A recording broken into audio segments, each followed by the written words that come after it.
Olá para você que passa a nos acompanhar agora na ministração da palavra poderosa de Deus, que ela venha realmente do trono do Senhor para o nosso coração, para o teu coração que passa a ouvir agora essa ministração. O tema da mensagem de hoje é: seria possível, é uma pergunta, né? Seria possível Deus perdoar a humanidade sem Jesus ter morrido? Seria possível Deus perdoar a humanidade sem Jesus ter morrido? Essa mensagem e falar de Jesus para mim é um privilégio, amados, porque há tantos ângulos para falar de Jesus na palavra, mas essa daqui hoje eu digo para você que é muito profunda. É muito profunda, e quando a gente entende verdadeiramente isso, a gente vive a plenitude do que Jesus conquistou na cruz. Nós temos visto nas últimas ministrações que o Jesus Cristo histórico, que nasceu em Belém, que viveu em Nazaré, que exerceu a maior parte do seu ministério na Galileia e que morreu, morte de cruz, em Jerusalém. Ele foi um homem como todos os outros homens, mas com um diferencial: ele não tinha pecado. Jesus Cristo, homem, não tinha, ele está sem o pecado, não tinha o pecado. Pois o mesmo poder que atuou lá no Éden, atuou sobre o barro, concedendo fôlego de vida sobre Adão, é o mesmo poder que atuou no ventre de Maria, gerando Cristo. Então, Jesus, nascido de Maria, ele compartilhou da natureza humana, mas sem pecado. E existem várias descrições acerca de Jesus nas Escrituras. Eu vou destacar algumas, não dá para destacar todas, mas hoje, nessa mensagem, eu vou destacar a que eu mais acho marcante. Jesus é o Verbo. É a descrição que o evangelista João começa o seu evangelho descrevendo Jesus como o Verbo que estava com Deus, e mais do que isso, o Verbo era Deus, o Verbo é Deus. Essa expressão verbo, até na quarta-feira aqui nós fizemos essa coisa, né? O que é o verbo, né? A gente, na quarta-feira aqui no estudo, trabalhamos um pouco isso, essa ideia do verbo, né? Que parece uma... O verbo, amados, é a expressão eterna e definitiva de Deus. É a expressão de Deus, é a expressão eterna e definitiva de Deus. Por isso que ele disse certa vez para um de seus discípulos: quem vê a mim, vê o Pai. Jesus é a expressão eterna e definitiva de Deus. Em Apocalipse, na revelação de Apocalipse, capítulo 1, versículo 8, Jesus diz: eu sou o alfa e o ômega, a primeira e a última letra do alfabeto. Eu sou o alfa e o ômega, o princípio e o fim, diz o Senhor, aquele que é, que era e que há de vir, o Todo-Poderoso. Aleluias. Jesus, o Verbo de Deus, é Deus conosco. Jesus é a palavra que existia antes de tudo e por meio da qual todo o universo foi criado. João 1,3, né, fala isso. Colossenses 1,16 fala sobre isso. Então você vê que no princípio, quando você começa a folhear a sua Bíblia lá em Gênesis, você vai ver que Deus no princípio ele fala ao mundo e o mundo vem à existência. Ele fala e o mundo vem à existência. Haja e ouve, haja e ouve. E a coisa que é importante, você fazer a ligação. No princípio Deus falou e o mundo veio à existência. E através do Evangelho de Cristo, agora, Deus proferiu a sua palavra final, através do Verbo vivo, que é o seu Filho. Presta atenção nisso. Lá no princípio Deus falou e tudo veio à existência. E agora, através do Evangelho de Cristo, é a palavra final para a humanidade. Jesus também é descrito na palavra do Senhor como a luz que resplandece nas trevas, como a luz que resplandece nas trevas. João, capítulo 1, versículo 5. João também fala isso. E Jesus também declarou, lá em João 8,12, eu sou a luz do mundo, quem me segue não andará em trevas, mas terá a luz da vida. Então, é assim que Jesus se apresentou, eu sou a luz do mundo, quem me segue não andará em trevas, mas terá a luz da vida. Luz é conhecimento, viu, amados? A gente pensa em luz, é uma lâmpada acesa acima da gente, não. Luz é conhecimento, é clareza, é entendimento, é vida. Amém? E eu vou citar aqui também, eu vou acrescentar o texto que a Paula ministrou hoje no louvor, de 2 Coríntios, capítulo 4, versículo 6, que diz assim, pois Deus disse, das trevas resplandecerá a luz, é quem brilhou em nossos corações para a iluminação do conhecimento da glória de Deus na face de Jesus Cristo. Aleluias! Deus resplandeceu no meu coração o conhecimento do Senhor, Deus resplandeceu no teu coração, Deus quer resplandecer no teu coração essa glória, né? O conhecimento da glória de Deus na face de Jesus Cristo. Amém? Jesus também é chamado de o Cordeiro de Deus. O sacrifício, né? O sacrifício, Cordeiro do sacrifício, o Cordeiro de Deus que tira o pecado do mundo, João 1, 29. Ele também é descrito como Filho de Deus, porque Filho de Deus é o gerado por Deus. Então Jesus era o único Filho de Deus, porque ele foi gerado por Deus. Mas agora ele tem muitos irmãos, porque todos os que creem nele passam a ser filhos de Deus em Cristo. Aleluias. E tem vários outros títulos que enfatizam a divindade de Cristo na eternidade, né? É importante entender isso. Jesus, ele é pré-existente, ele era o verbo Deus na eternidade. E no mundo dos homens, ele se tornou Jesus Cristo, homem. E a gente precisa entender por que isso é muito profundo. Para conduzir muitos filhos a Deus, para conduzir muitos filhos à glória, se fez necessário que o verbo viesse ao mundo participante de todas as coisas da sua criação. Ele precisava participar da nossa humanidade, isso é impressionante. E João, também capítulo 1, versículo 18, por isso que o evangelho de João é um evangelho, é o evangelho que deve ser lido. Se você não costuma ler a Bíblia, leia o evangelho de João, é impressionante o poder dessas palavras que João transmite. João 1, 18 diz assim, ninguém nunca viu a Deus, mas o Deus unigênito, que está ao lado do Pai, é quem o revelou. Aleluias. Então, é como a gente estava conversando na quarta-feira também, né? Sobre isso. Que quando a gente vai ver Deus aonde? Em Jesus. Na eternidade, a gente vai... A visualização de Deus, que Deus é Espírito. A visualização de Deus para nós é Jesus Cristo. O mesmo Jesus que se apresentou no Antigo Testamento, né?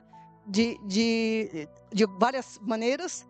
Ele, na glória também, ele vai ser a representação viva de Deus para nós. Né? Jesus revelou a glória de Deus em sua pessoa, em suas obras e em suas palavras. Mas uma coisa que é importante a gente realmente ter clareza e firmeza disso é que enquanto Jesus esteve no corpo de carne e osso, ele abriu mão de todos os seus atributos divinos, ele abriu mão e se sujeitou às fragilidades da natureza humana. Ele se humilhou ainda mais, sendo obediente até a morte e morte de cruz, para fazer propiciação pelos nossos pecados. 1 João, capítulo 2, versículo 2, anote se você estiver anotando. Vai gravando essas palavras. Ele teve que fazer isso para fazer propiciação pelos nossos pecados. Vai gravando essas terminologias, porque eu vou explicar um pouquinho mais sobre isso hoje. Então, observe que Jesus, ele veio como servo de Deus. E como servo, ele não teve por usurpação, como Paulo vai falar em Filipenses, capítulo 2, versículo 7. Ele não teve por usurpação ser igual a Deus, embora ele fosse Deus. De forma que quando Cristo se manifestou aos homens, ele não se manifestou em glória, mas ele se manifestou em carne, no corpo natural, como todos nós, não em glória, tá? A glória que ele tem hoje, a glória de ser semelhante ao Altíssimo, estava reservada para ele se ele obedecesse e se ele morresse na cruz. Então, a glória que ele tem hoje, ele conquistou após a sua ressurreição. E é a mesma glória que ele vai compartilhar comigo e com você. Amém? Porque nós cremos na obra consumada por ele. Nós entendemos e cremos na obra consumada. Então, o Jesus, na eternidade, era o Verbo. Como homem, ele viveu tudo como um homem. E quando ele obedeceu ao Senhor, até a morte de cruz, ele recebeu a promessa do Senhor, ele foi glorificado. E essa mesma glória ele vai compartilhar com todos aqueles que creem na obra que ele consumou. Amém, igreja? E a gente tem que se alegrar com isso.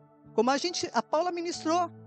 Nesse mundo a gente em tudo é atribulado, angustiado, perseguido.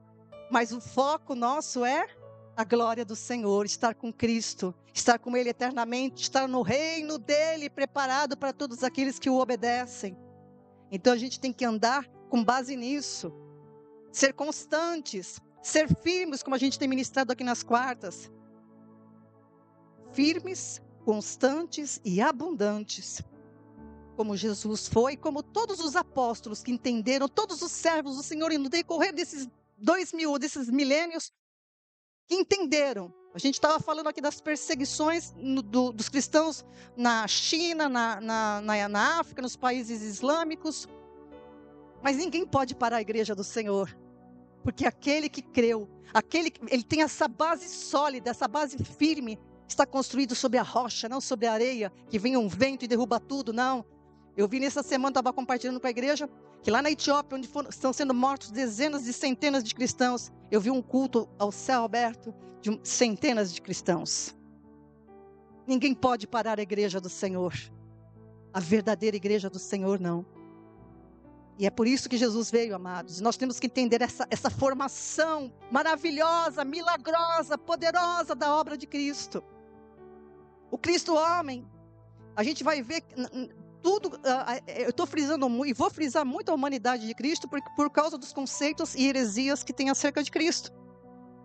Jesus, ele foi homem em todos os sentidos. Ele se desenvolveu física e intelectualmente. É só você ler Lucas capítulo 2, 40, Lucas 2, 52, você vai ver que ele nasceu como uma criança, né? Aprendeu, teve que aprender, teve que ser ensinado. Ele aprendeu e cresceu física e intelectualmente. Como homem, ele sentiu compaixão, ele sentiu amor, ele sentiu tristeza, pesar, né? Ele sentiu indignação. Várias passagens demonstram isso nos evangelhos. Como homem, ele não queria sofrer. É só ver a humanidade de Jesus no Getsemane, quando ele estava prestes a ser preso e caminhar para a morte. Ele pediu por 3 vezes ao Pai que, se fosse possível, afastar aquele cálice. O cálice era a morte. Era a morte que ele tinha na eternidade já estabelecido com o Pai, né? De que ele morreria para que nós fôssemos salvos. E a gente precisa entender o significado disso. Ele não queria sofrer, mas ele sofreu e teve que obedecer. Ele aprendeu a obediência, diz a palavra. Ele aprendeu a obediência. Jesus aprendeu a obediência. E nós temos que aprender a obediência também, amados. Porque nós somos muito cheios de vontades. Eu e você somos cheios de vontades. Vontade de ficar em casa no dia do culto, né? Como a gente estava conversando com a irmã, né? É uma tentação ficar em casa num dia desse que amanheceu chovendo. Mas a minha vontade tem que ser maior do que de obedecer ao Senhor. De estar junto com vocês. De fortalecer, porque quando a gente está juntos, eu vou repetir isso para vocês todas as vezes. A bênção do Senhor flui sobre nós. E a gente pode sentir isso vividamente hoje aqui. A presença do Senhor nos cura. A presença do Senhor nos renova. Ele nos dá, é como um combustível espiritual que nos faz andar e vencer todos os problemas que a gente vai enfrentar nessa semana. Jesus teve necessidades como fome, sede, sono, cansaço. É só você ler os evangelhos e você vai ver ele sendo descrito como dormindo. Ele precisava dormir, ele precisava se ausentar, ele precisava de silêncio às vezes para afastar daquele tumulto. E quando você também olha, às vezes a gente passa batido e não faz as ligações. Quando você lê a Bíblia, você tem que fazer as ligações.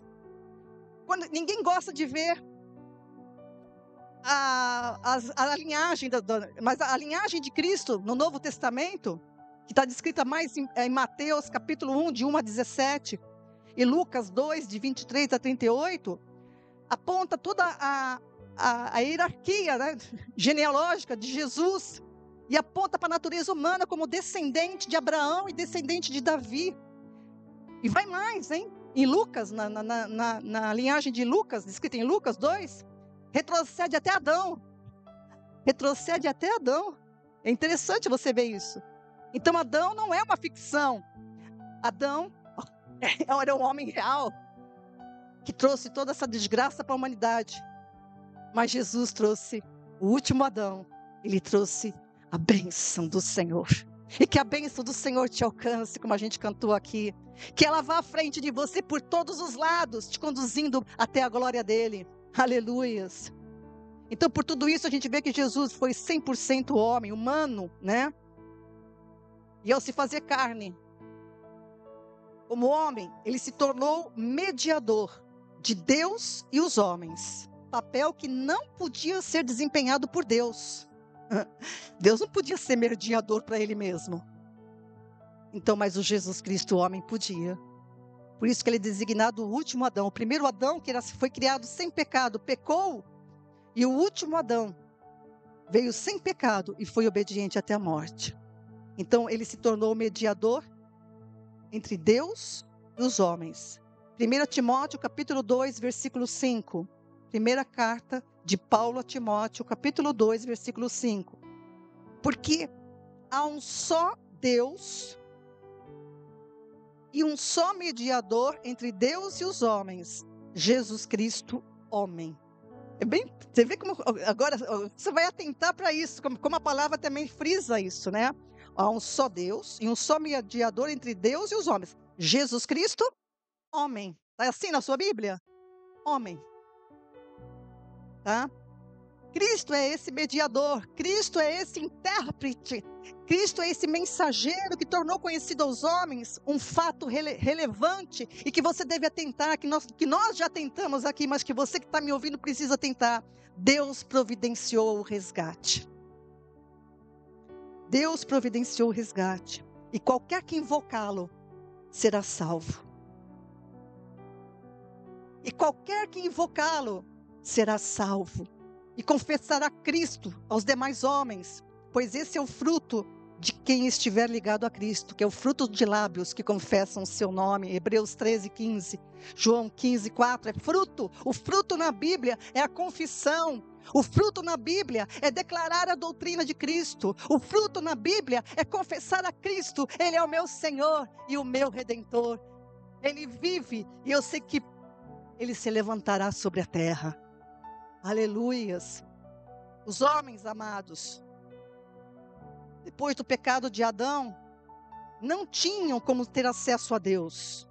Porque essa comunhão, quando Deus disse para Adão, se você comer do fruto da árvore do conhecimento do bem e do mal, certamente morrerás. Certamente ele morreu, porque ele desobedeceu. E uma coisa interessante, eu não vou entrar nesse mérito da árvore, porque que a árvore estava lá, mas eu quero adiantar como é que se chama quando a gente adianta um pedaço de um filme? Eu vou te dar um spoiler. Por que a árvore do conhecimento do bem e do mal estava no meio do jardim? Uma para realmente colocar, o Adão ser livre, né? Se você não tem motivo para ser livre. Mas do lado estava o quê? A árvore da vida. Primeiro ele tinha que comer a árvore da vida, para depois comer a árvore do conhecimento do bem e do mal. A árvore do conhecimento do bem e do mal viria depois, mas ele comeu antes. Por isso que Deus tirou ele do paraíso, para que ele não lançasse mão da árvore da vida e morresse. E aí não haveria mais chance alguma dele ser salvo, a humanidade toda. Então é preciso entender estas coisas pelo estudo da palavra, amados. Os homens não tinham como ter acesso a Deus. Quando Adão pecou, a morte que Deus certamente morrerá significa que você vai seguir o seu caminho. Você vai seguir o seu caminho. Você não me ouviu. Você vai seguir o seu caminho. Você vai agora viver do conhecimento do bem e do mal que você adquiriu. O conhecimento do bem e do mal não é pecado, viu, amados? E tem que frisar muito isso. O conhecimento do bem e do mal não é pecado. Não era e não é. E nunca vai ser. Porque Deus é conhecedor do bem e do mal. O pecado foi o quê? A desobediência. Deus falou para a proteção dele, para o bem dele. E ele não ouviu. E assim há muitos hoje. Deus está falando. E as pessoas não ouvem. E repetem. Já no pecado, pecam mais ainda, né? Porque não dão ouvidos à grande salvação que Deus providenciou. Então os homens não tinham como ter acesso a Deus. Por isso Deus providenciou um mediador, um sumo sacerdote. Jesus Cristo, o homem, o ungido, o escolhido, ele que é o eleito de Deus. O eleito do Senhor entre milhares, encarregado de anunciar aos homens que Deus providenciou um resgate. E em tudo, o Verbo que se fez carne tornou-se semelhante aos homens, pois só assim poderia ser misericordioso conosco, com os pecadores, e sumo sacerdote fiel para administrar o conhecimento de Deus. A palavra diz sobre isso, né, que o Senhor se compadece de nós. Então, com todas as minhas fragilidades, com as suas fragilidades, com as suas virtudes, com os seus defeitos, o Senhor nos entende. A gente pode se aproximar dele. A gente pode abrir o coração com Ele, ser sinceros e derramar a nossa alma perante Ele, que Ele nos entende. O que Ele não aceita é nosso retrocesso. O que Ele não aceita é a nossa desobediência, não dar ouvidos ao que Ele falar conosco. Hebreus capítulo 2, versículo 17.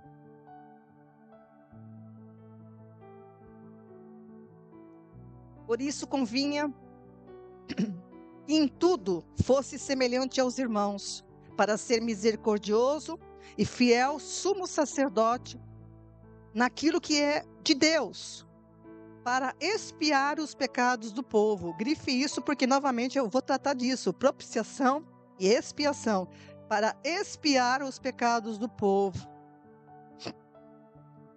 Então Jesus, como fiel sumo sacerdote, ele anunciou um conhecimento que veio do Pai.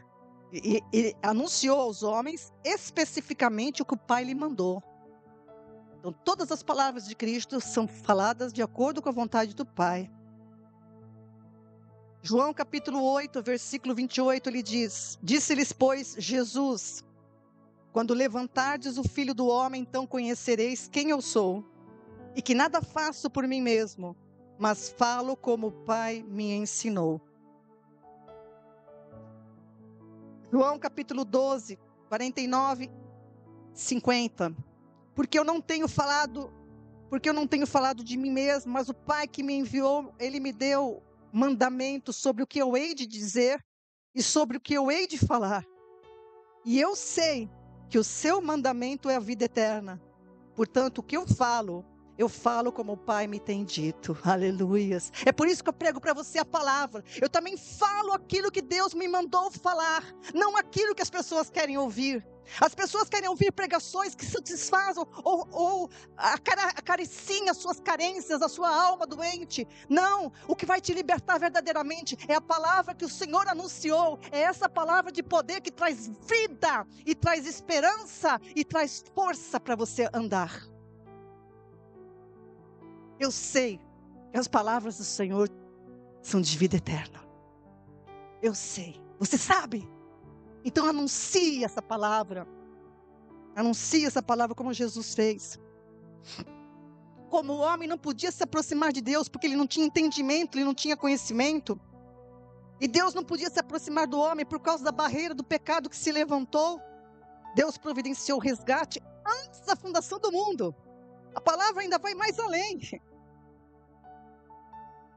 Porque na sua onisciência, antes de criar todas as coisas, Deus sabia que o homem iria transgredir.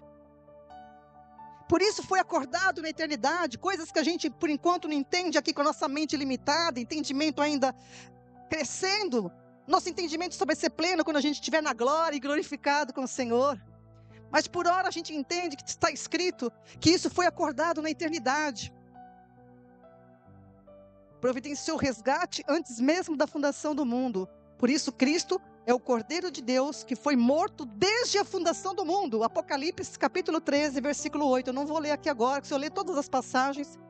Mas leia lá em Apocalipse capítulo 13, ele é o verbo, o Cordeiro de Deus que foi morto desde a fundação do mundo. Então isso já estava determinado antes de haver mundo. Então a morte de Jesus não foi um acidente. A morte de Jesus não foi fruto de um acaso, ou de uma circunstâncias, não. Foi algo que foi estabelecido na eternidade. Jesus é a própria vítima do sacrifício, como cordeiro, né? E também é o mensageiro de Deus ungido para anunciar as boas novas aos homens. Eis que o Espírito do Senhor está sobre mim, né? Disse ele, não é isso? Isaías, né? Citando Isaías. E o escritor aos Hebreus apresenta a vinda de Cristo como mensageiro nesses termos, né? De que ele veio anunciar. Ele é a última palavra de Deus para a humanidade. Hebreus capítulo 1, versículo 1. Havendo Deus antigamente falado, muitas vezes e de muitas maneiras aos pais pelos profetas, então Deus falou. E o que Deus falou com os profetas está escrito, porque Deus ordenou. Então a Bíblia não é uma coisa de homens. Os homens tentam transtornar a Bíblia, isso não tem dúvida. Mas ninguém pode impedir aquilo que Deus mandou. Ninguém pode impedir que a palavra de Deus prospere naquilo para a qual ela foi enviada. Porque Deus lançou isso. A palavra que sair da boca dele jamais voltará vazia, mas prosperará para aquilo que ele enviou. Então ele tem um controle disso. Creia nisso, creia nisso. Pode ter problemas de interpretação, pode ter problemas de tradução, mas quando a gente pega o raciocínio de Deus, você pega todos os erros, joga fora os erros e fica com a verdade. Você filtra a verdade. Você filtra a verdade, porque você sabe separar o joio do trigo. Pelo Espírito, pela palavra do Senhor. Havendo Deus antigamente falado muitas vezes e de muitas maneiras aos pais pelos profetas, a nós falou nesses últimos dias pelo Filho. O método que Deus tem de atrair os homens é a sua palavra. Se você desprezar a palavra dele, como Adão desprezou, você está perdido para sempre. O método de Deus de atrair o homem está na palavra que ele anunciou por intermédio dos seus santos profetas e nos últimos dias, através do seu Filho Jesus. Portanto, de acordo com as Escrituras, Deus solucionou o problema do pecado enviando ao mundo o mediador, Jesus Cristo, homem. E a Bíblia demonstra que é impossível ao homem ter acesso a Deus se não é por Cristo. Se você não confessar, se você não entender por que Cristo se tornou, o verbo se tornou carne, por que ele teve que morrer, e por que ele ressuscitou, e o que ele está fazendo agora, e o que vai acontecer com o mundo. Se você não entender isso, você está perdido. Por isso que é preciso entender, por isso que é preciso ouvir a palavra.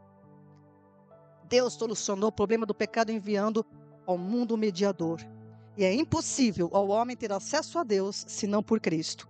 Atos capítulo 4, versículo 12. Pedro fala aí, né? Em nenhum outro há salvação, porque também debaixo do céu, nenhum outro nome há dado entre os homens, pelo qual devamos ser salvos.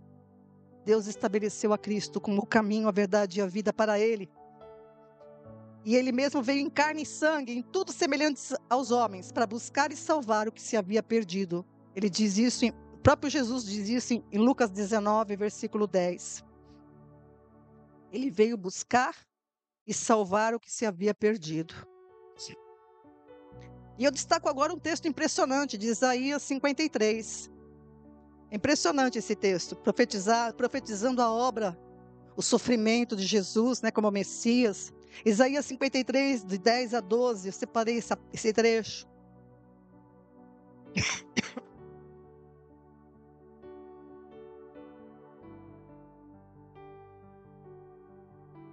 E eu quero que esse texto se descortine agora não somente diante dos teus olhos, que vai lê-lo, mas diante do teu coração. O profeta Isaías disse: todavia, ao Senhor agradou moê-lo. Está falando do sofrimento de Cristo, da morte dele na cruz.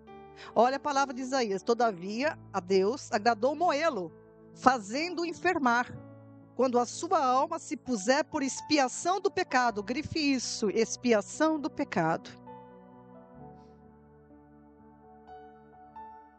Deus se agradou de moê-lo, fazendo-o enfermar, quando a sua alma se puser por expiação do pecado.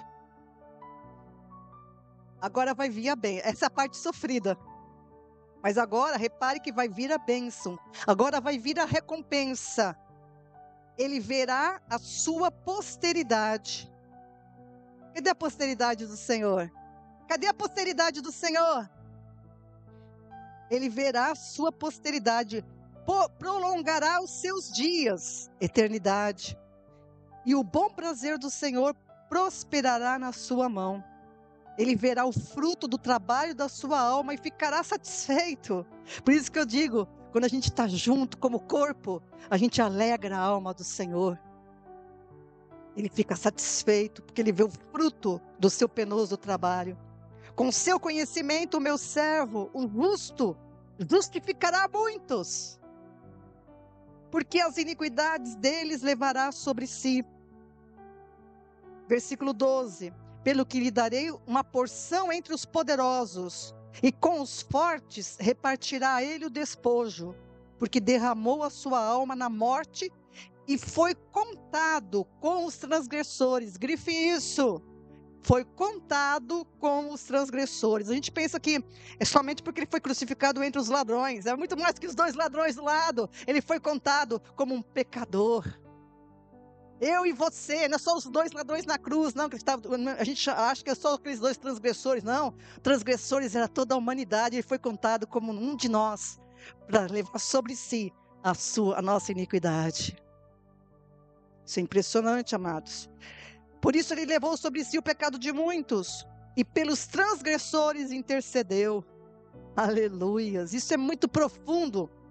Isaías recebeu isso por revelação divina, não veio da mente dele, das mentes bolando coisas, não, isso veio da revelação divina. O profeta explica que apesar de Jesus ter sido crucificado pela mão de pessoas perversas, a sua morte era algo que já estava determinado de antemão por Deus. Pedro, muito consciente disso, vai citar isso no discurso de Pentecostes, lá em Atos capítulo 2. É interessante de ler, Atos 2, versículos 22 e 23. O discurso, Pedro caiu a ficha dele, né? Quando ele entendeu essas coisas. Atos 2, 22 a 23, diz assim, ó: homens israelitas, escutai essas palavras. A Jesus de Nazaré, homem aprovado por Deus entre vós com maravilhas, prodígios e sinais, que Deus por ele fez no meio de vós, como vós bem sabeis. Este homem vos foi entregue pelo determinado conselho e presciência de Deus. Tomando-o vós, o crucificastes e matastes pela mão de injustos. Mas eu vou ler o 24. Mas Deus o ressuscitou, solta as ânsias da morte, porque não era possível que ele fosse retido por ela. Meu Deus, que palavra tremenda, como Pedro caiu a ficha. Pedro foi cheio do Espírito, porque ele foi cheio do entendimento. É isso que eu e você precisamos entender. Os apóstolos foram cheios da palavra, de entendimento da palavra, cheios do Espírito, depois que Jesus ressuscitou, quando eles entenderam, caiu a ficha de tudo. Então Jesus não foi um mártir, e tampouco a sua morte foi acidental. Antes, ele foi o sacrifício providenciado por Deus pelos pecados do mundo. Escreva isso no teu papel aí e no teu coração. Jesus foi o sacrifício providenciado por Deus pelos pecados do mundo. Por isso que Isaías diz, né? Todavia, ao Senhor agradou moê-lo, fazendo enfermar quando a sua alma se puser por expiação do pecado. Isaías 53:10. Mas ele não ficou morto. Aleluias. E como foi profetizado, e eu li aqui em Atos, Deus o ressuscitou. Ou seja, prolongou seus dias. Isso fala de eternidade. Isso significa que ele foi ressuscitado e vive eternamente. Aleluias. Em sua ressurreição, Jesus triunfou sobre todos os inimigos e reivindicou os espólios da vitória. A que espólios são esses? É os descritos, por exemplo, em Efésios. Anote Efésios 1, de 19 a 23, Efésios 4, versículo 8. Em linhas gerais Deus lhe daria o nome sobre todo nome, autoridade para julgar tudo e todos. Deus lhe deu, ele está sentado à destra de Deus nas alturas. Então esse é aquilo que Paulo fala em Efésios 2, de 8 a 10, Deus o exaltou soberanamente, porque Jesus foi obediente. Jesus não foi exaltado pelo sacrifício. Muito se fala sobre isso. Jesus foi exaltado porque ele foi obediente até a morte. Outra parte da recompensa de Jesus encontra-se na afirmação de Isaías 53, 11. Ele verá o fruto do trabalho da sua alma e ficará satisfeito. Por isso que ele encontrou forças para na cruz, antes de entregar o seu espírito, ele gritou: está consumado. Aleluias, que grito! Esse grito está consumado, está consumado. O teu resgate está consumado. Aquilo que você não entende, mas procure entender que o Espírito te dirigirá à plena verdade. Está consumado, está consumado. Ele gritou quando não havia mais nenhum poder de falar, meu Deus. Porque ele sabia que naquele momento o poder de Deus estava rasgando o véu. Naquele momento o véu foi rasgado do alto para baixo. Uma coisa impressionante. A separação acabou. Creia em mim, eu abri o caminho para vocês entrarem. Mas tome a cruz e siga-me. Tome a sua cruz e siga-me. Tomar a cruz não é você viver a resiliência das suas misérias e tragédias. Tomar a cruz é entender o Evangelho. Tomar a cruz é entender o que Ele fez, o que Ele consumou. É entender a riqueza da palavra dEle, que tem uma multiforme sabedoria, meu Deus. Ele verá o fruto do seu trabalho e ficará satisfeito. Sabe por quê? Porque Ele deu à luz, escreva isso, Ele deu à luz uma família espiritual. Adão deu origem, quando Deus criou Adão, deu origem a uma família terrena, natural. Mas Jesus dá origem à família espiritual. Com seu conhecimento, meu servo, o justo justificará muitos, porque as suas iniquidades levará sobre si. E quem se torna espiritual? Quem nasceu de novo. Através do conhecimento que o servo do Senhor trouxe. Por isso que a gente não pode se aproximar de Deus com qualquer conhecimento, com qualquer filosofia, com qualquer coisa humana. A gente tem que se aproximar de Deus através do Evangelho de Cristo, que é o conhecimento que Deus nos trouxe, que nos resgata. E Jesus ficou satisfeito também, em primeiro lugar, porque Ele agradou o Pai em tudo. Ele fez o que o Pai queria. João 8, versículo 29. E ficou satisfeito, em primeiro lugar, por isso. E aquele que me enviou está comigo. Não me deixou só, porque eu faço sempre o que lhe agrada. Então Jesus nunca foi desamparado por Deus. Ele estava fazendo a vontade do coração do Pai. E quando a gente lê a profecia de Isaías, que o Senhor se alegrou, Deus não se alegrou pelo sofrimento do seu filho, ou pela morte dele, Deus não se alegrou com isso. Você não pode confundir as coisas. Está escrito na palavra, em Ezequiel 33, 11, que Deus não se agrada com a morte do ímpio, quanto mais com a morte de seu filho que era justo. Eu vou ler esse texto de Isaías 33, que é uma profecia também, para que você entenda. Ezequiel 33, 11.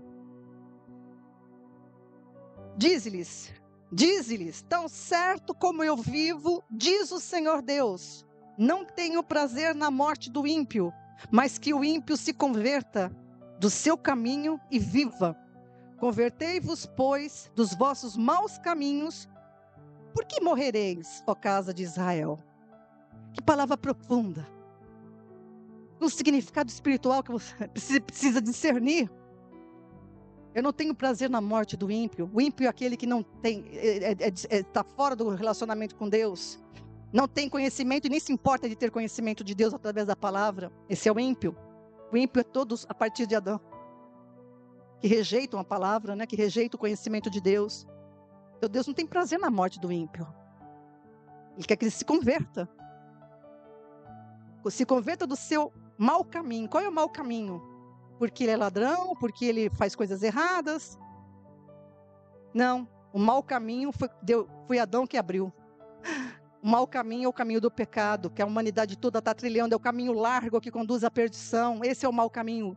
Converter-se do seu mau caminho é sair de Adão e entrar por Cristo para o caminho estreito que conduz à vida. Aleluias. Convertei-vos. Diz-lhes, convertei-vos.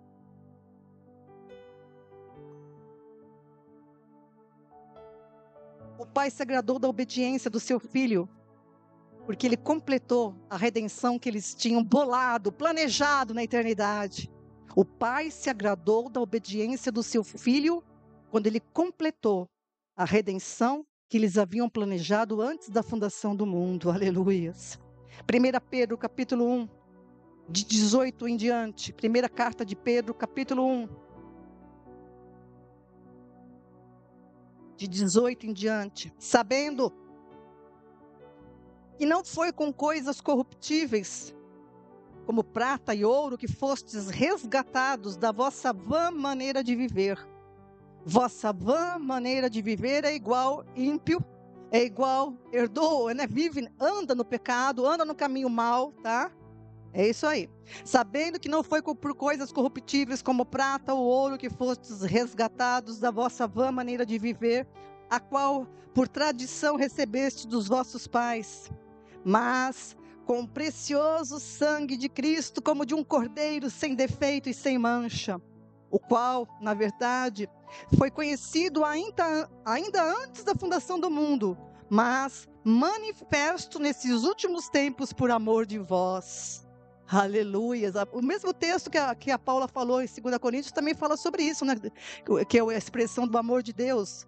2 Coríntios 4, né? Também esse texto também expressa por aí, versículo 15, 4:15. Tudo isso é por amor de vós, para que a graça multiplicada por meio de muitos torne abundante as ações de graças para a glória de Deus. Ah, que coisa preciosa, meu querido, minha querida, meu irmão, minha irmã. Pelo precioso sangue de Cristo, como de um cordeiro sem defeito e sem mancha, o qual, na verdade, foi conhecido antes da fundação do mundo, mas manifesto nesses últimos tempos por amor de vós, que por ele credes em Deus, que o ressuscitou dentre os mortos e lhe deu glória, para que a vossa fé e esperança estivessem em Deus. Então, a pregação do Evangelho de Cristo tem esse objetivo, que a tua fé e esperança estejam em Deus, não no homem, mas naquele que é mediador entre Deus e os homens, amém?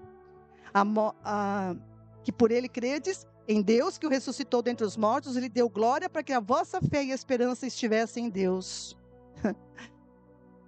A morte do servo em obediência satisfez a lei de Deus.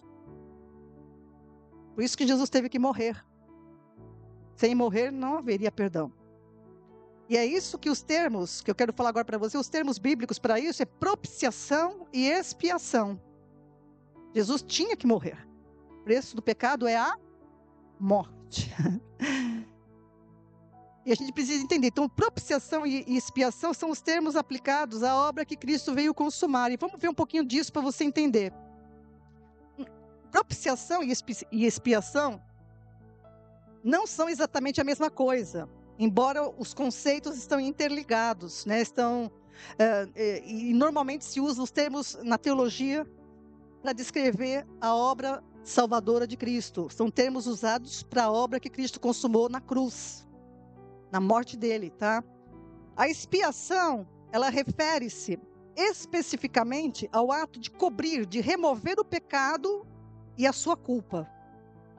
A expiação refere-se especificamente ao ato de cobrir, de remover o pecado e a culpa do pecado.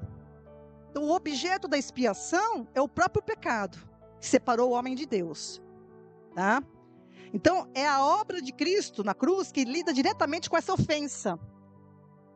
É a obra de Cristo na cruz que lida diretamente com a ofensa do pecado, para removê-lo. Presta atenção. Substituir. Como é que ele fez isso? Substituindo a desobediência de Adão pela obediência. E através disso, purificando o pecador e possibilitando a reconciliação com Deus. Tá? Por isso que Isaías também profetizou, né? Que a gente leu 53:10, Isaías 53:10. Todavia ao Senhor agradou moê-lo, fazendo enfermar, quando a sua alma se puser por expiação, ele sofreu. Para expiar o meu e o teu pecado, ele sofreu. O amor de Cristo me constrange. O amor de Cristo te constrange. E nós temos que entender o que é essa, como é que se deu, como é que se dá essa expiação. A profecia de Daniel 9, versículo 24, que é uma profecia escatológica, mas que é tão profunda a revelação desse versículo, que eu separei ele, Daniel 9, 24. A gente vai falar isso quando a gente chegar mais um pouquinho na frente. A profecia acerca do reino do Cristo, do Messias, o reino físico. 70 semanas estão determinadas sobre o teu povo, Israel, tá? O povo aqui é Israel, tá? 70 semanas estão determinadas sobre o teu povo e sobre a tua santa cidade, Jerusalém. Agora começa a grifar tudo aí que eu vou falar. Para cessar a transgressão, grife isso. Para cessar a transgressão e dar fim aos pecados. Olha lá. Expiação. Então, olha só, já está falando da expiação de Cristo. Para cessar a transgressão e dar fim aos pecados, e para expiar a iniquidade e trazer a justiça eterna. Grife isso, expiar a iniquidade, trazer justiça eterna, e selar a visão e a profecia. E finalmente para ungir o santo dos santos, que é o reinado de Cristo realmente. Então aqui tem tanta coisa nesse versículo, eu poderia pregar só esse versículo hoje. Está profetizando a obra de Cristo, que iria vir, na sua expiação ele ia cessar a transgressão, trazer justiça eterna, e no tempo de Deus ele vai ser ungido como o Rei dos Reis e Senhor dos Senhores, sobre toda a criação, aleluias. Homem, pessoa palpável, reinará nesta terra. Isso tudo tem o tempo. Há tempo para tudo debaixo dos céus, diz Eclesiastes, né? Então isso é expiação. A propiciação concentra-se em remover, de uma maneira bem rústica, né, vamos dizer assim, remover a barreira da justa ira de Deus contra o pecado, porque Deus ficou irado com o pecado. Então, a propiciação concentra-se em remover a barreira da justa ira de Deus contra o pecado, tornando Deus favorável ao pecador. E quando eu falo de ira de Deus, quando a Bíblia fala de ira de Deus, amados, ela não está se referindo a um sentimento colérico, que Deus tem raiva. Não, Deus não tem raiva. A ira de Deus, na Bíblia, ela representa a justa retribuição ao desobediente, a justa retribuição ao que transgride, ao que não dá ouvidos ao Senhor. E essa justa retribuição que foi estabelecida lá no Éden pela desobediência de Adão. Por isso que nós herdamos, nós não herdamos a culpa de Adão, nós herdamos a condenação. Nós herdamos, porque ninguém peca à semelhança de Adão. Está escrito na palavra, né? Então, a justa retribuição que Adão recebeu, porque Deus não mente, quando ele falou, certamente morrerás, morreu. E nós herdamos como descendentes de carne e sangue e vontade do varão, do homem, nós herdamos a condenação. E quem interrompe isso é Cristo. Por isso que ele diz que necessário é que você nasça de novo. Que é o nascimento espiritual, que é o nascimento do alto, que é o nascimento de Deus. A ira de Deus se trata disso, tá? Então, os filhos de Adão são chamados filhos da desobediência. Então, enquanto a gente não conhecer a Cristo, ouça e entenda. Enquanto a pessoa não confessar a Cristo, ela é designada na Bíblia como filhos da desobediência e filhos da ira. porque herdaram a condenação de Adão. A desobediência de Adão, ela foi uma ofensa à santidade de Deus, e que foi julgada e apenada lá no Éden. Certamente o homem morreu. Esse morrer não foi a morte física veio depois. A morte aí, que a Bíblia se refere, é morte de separação, é quebra de comunhão com Deus. O homem foi destituído da glória de Deus. É muito importante esse conceito de pecado, que foi muito misturado com moral, comportamento e transtorna e tem transtornado a liberdade que Cristo veio trazer para os seus filhos. O conceito de pecado na Bíblia tem a ver com a ofensa de Adão, que separou o homem de Deus. É chamado pecado original. E o homem peca porque ele é pecador. Tá? Temos que entender essas coisas pela palavra também. Mas o pecado não barrou que Deus... Isso que é maravilhoso. O pecado não barrou o plano de Deus, o propósito para o qual Ele criou todas as coisas, que a gente sabe que é a preeminência de Cristo, é a preeminência da sua palavra. Deus é firme. E como é que Ele resolveu o problema então? O homem pecou, como é que Ele resolveu? Eu vou falar numa linguagem bem simples também. O juiz tomou o lugar do transgressor e cumpriu os requisitos da própria lei dele. O juiz toma o lugar do transgressor e cumpre os requisitos da própria lei, ou seja, é o que Isaías profetizou em Isaías 53:12. Ele foi contado com os transgressores, olha lá. Você está entendendo? Deus é o juiz.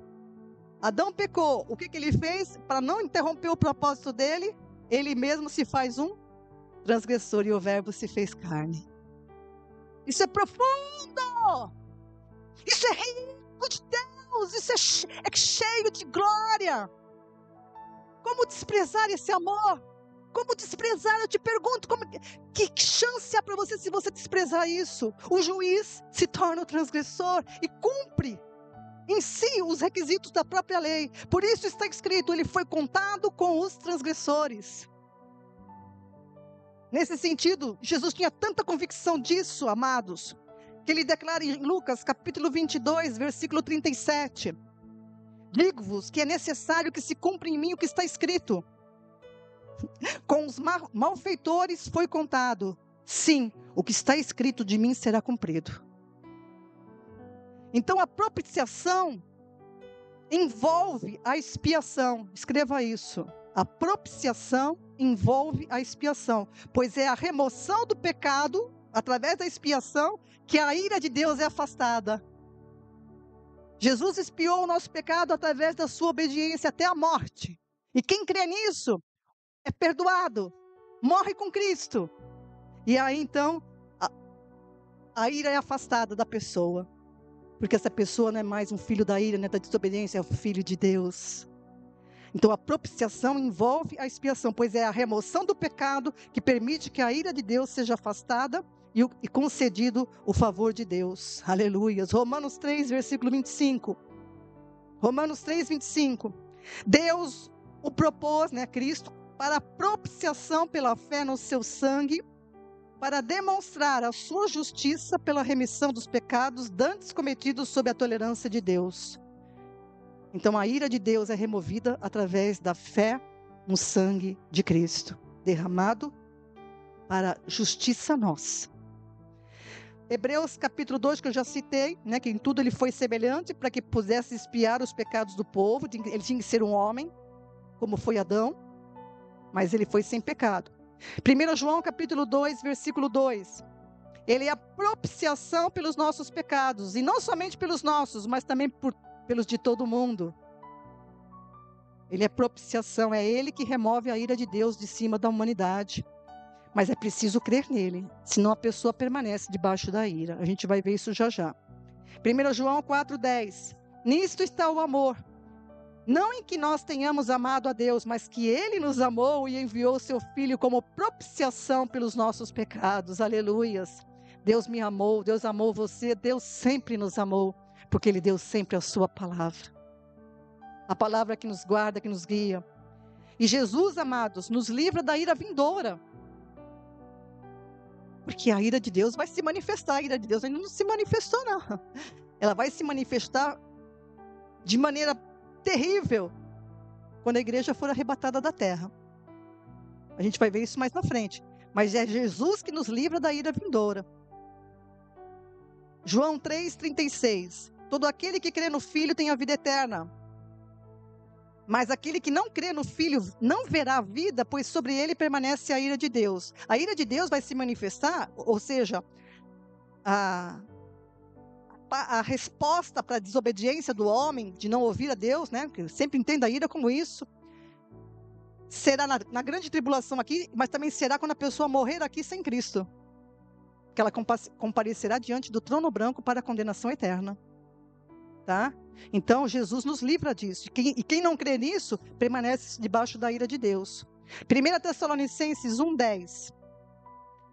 E aguardardes do céu a seu Filho, a quem ele ressuscitou dentre os mortos, a saber, Jesus, que nos livra da ira vindoura. Ele nos livra da ira vindoura, porque a humanidade, ela foi apenada em Cristo, mas a humanidade desconhece isso. Vai ficar patente e claro no período de 7 anos que virá sobre a humanidade, conforme a revelação do Senhor na palavra. E Deus nos livra dessa ira futura. 1 Tessalonicenses 5, versículo 9. Pois Deus não nos destinou para a ira. São versículos importantes. Deus não nos destinou para a ira, mas para alcançar a salvação por nosso Senhor Jesus Cristo. Em resumo, amados, a expiação remove o pecado, tá? Enquanto a propiciação lida com a ira de Deus provocada por esse pecado, resultando em reconciliação e favor, graça de Deus sobre nós. Amém? No Novo Testamento, o sacrifício de Jesus na cruz é apresentado como um ato definitivo. É muito importante isso. E ele realiza ambas as coisas de uma vez por todas. Expiação e propiciação, de uma vez por todas, tá? Cristo tomou sobre si os nossos pecados para que pudéssemos receber a dádiva da sua justiça. Por isso, com todo o meu fôlego, amados, com todo o meu fôlego de vida, eu sempre vou cantar e vou anunciar a bondade do Senhor através da sua palavra. Enquanto eu tiver fôlego aqui, você vai me ver anunciando em alto e bom som que o Senhor é bom. E eternas são as suas misericórdias para aqueles que o temem, para aqueles que o obedecem. Amém? Então, respondendo a pergunta, seria possível Deus perdoar a humanidade sem Jesus ter morrido? Não, impossível. Impossível. É impossível ao homem ter comunhão com Deus sem que o pecado fosse expiado. Isto porque Deus jamais poderia declarar o pecador como justo sem comprometer a sua natureza, que é santa. Deus seria injusto se ele declarasse justo o pecador sem a devida expiação, pois ao pecador cabe somente a condenação. Para Deus ser justo e justificador, se fez necessário enviar o seu Filho ao mundo como propiciação dos pecados de todos. Por isso que Jesus teve que sofrer e morrer, para que fosse possível a expiação. Mas essa expiação se deu pela substituição de ato. Escreva isso. A expiação se deu pela substituição de ato. A desobediência em lugar... A obediência em lugar da desobediência. Amém? E eu vou continuar na semana que vem, porque nós vamos falar um pouco mais sobre isso, como se dá essa expiação substitutiva, entender bem essa expiação substitutiva de Cristo, que é profunda e poderosa. Amém? Que o Senhor te abençoe, que essa luz resplandeça sobre você, que você tenha entendimento com a ajuda do Espírito Santo à medida que você lê a palavra do Senhor, para a glória de Deus, em nome de Jesus.